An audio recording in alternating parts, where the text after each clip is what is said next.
Hello, ఈరోజు మేము బ్రహ్మంగారి మఠం వచ్చామన్నమాట.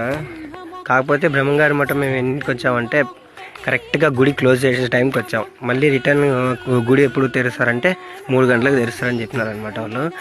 అప్పుడు మేమేం చేసామంటే ఎట్లా వచ్చినాము 3 గంటల వరకు టైం వేస్ట్ చేయడం ఎందుకని పక్కనే బ్రహ్మం సాగర్ ఉంటే బ్రహ్మం సాగర్కి వెళ్ళినాం అనమాట.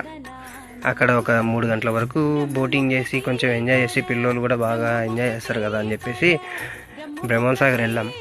బ్రహ్మం సాగర్ వెళ్ళి అక్కడ భోజనం చేసేసి ఒకేసారి వచ్చేద్దాం అనుకున్నాం. కానీ అక్కడ భోజనం చేస్తున్నాం, మా దగ్గర మేము తెచ్చుకున్న వాటర్ అయిపోయాయి కదా. ఇంకా అక్కడ చుట్టుపక్కల చూసాం, లేవు ఏం లేదు.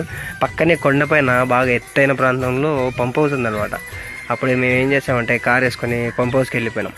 బాగా హైట్లో ఉంది. పోయేటప్పుడు తీసింటే బాగుంటుంటే ఇంకా బాగుండే, కానీ మేము దిగేటప్పుడు తీసినాం లాగు.